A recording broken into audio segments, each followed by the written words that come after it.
कितना पुराना इतिहास है मां गंगा का। इस धरती माता के साथ हमारे इतिहास को जोड़ता है। विगत 5000 वर्षों से सुखतीर्थ,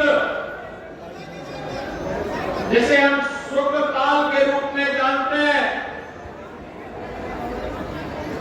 दुनिया का कोई भी भागवतकार कथा व्यास बनने की विशेषज्ञता का पहला प्रमाण होता है इस पावन सुखतीर्थ में आकर अपनी भागवत कथा का वाचन करे, और जब यहां वाचन कर लेगा तभी वह एक कथा व्यास के रूप में भागवतकार कहलाया जाएगा।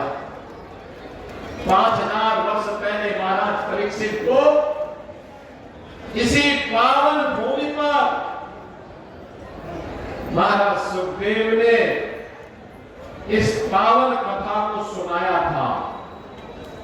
मुक्ति प्रदान करने वाली पावन कथा 5000 वर्ष से कोटि कोटि मानवों का, सनातन धर्मावलंबियों की मुक्ति का मार्ग प्रशस्त करते हुए उन्हें जीवन पथ पर आगे बढ़ने के लिए प्रेरित कर रहा है। और इस पूर्ण क्षेत्र में कार्तिक पूर्णिमा का स्नान सुखतीर्थ में, गढ़मुक्तेश्वर में, मां गंगा के आंचल में जहां कहीं भी जगह मिलेगी हर श्रद्धालु जाकर के स्नान करेगा। लेकिन बहनों और भाइयों, आपका पर्व और त्योहार आता है और पीड़ा होती है समाजवादी पार्टी को ये पर्व और त्योहार कैसे सुख और शांति से मनाते। आपने देखा होगा भारत निर्वाचन आयोग ने 13 नवंबर को चुनाव की तिथि घोषित की थी। सभी राजनीतिक दलों ने जनता जनार्दन की सुविधा और आस्था को सम्मान करते हुए चुनाव आयोग से अनुरोध किया था कि ये चुनाव की तिथि आगे बढ़ा दी जाए, क्योंकि 11 नवंबर से ही हमारा पश्चिमी उत्तर प्रदेश, मुजफ्फरनगर, शामली, गाजियाबाद, मुरादाबाद, संभल, अमरोहा और आसपास के क्षेत्र के श्रद्धालु गंगा स्नान करने के लिए सुखतीर्थ पर या फिर गढ़मुक्तेश्वर में या टिकरी में जाकर के वहां रात्रि निवास करते हैं, वहां प्रवास करते हैं, कुछ घंटे मां गंगा के आंचल में व्यतीत करते हैं। उनकी आस्था का सम्मान हो। हम आभारी है भारत निर्वाचन आयोग के कि उन्होंने जन आस्था का सम्मान किया, लेकिन समाजवादी पार्टी ने इस फैसले का विरोध किया। ये समाजवादी पार्टी पूरी तरह एक्सपोज हो चुकी है। पहले तो सपा और कांग्रेस में एक प्रकार का तलाक सा हो गया है, दोनों ने छोड़ दिया।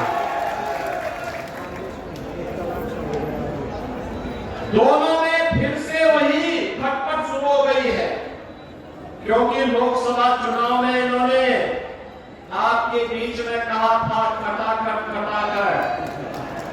खटाखट का नाम मिला गया किसी को? मिला गया इनके खटाखट का नाम? बहनों और भाइयों, अब दोनों में खटपट शुरू हो गई और उसी की तैयारी है, उसी का आह्वान करने के लिए आजमाए हैं।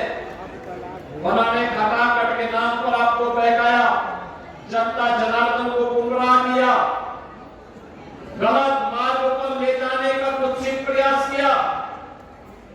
अवसर है अब इस समाजवादी पार्टी का सपाचक करने का।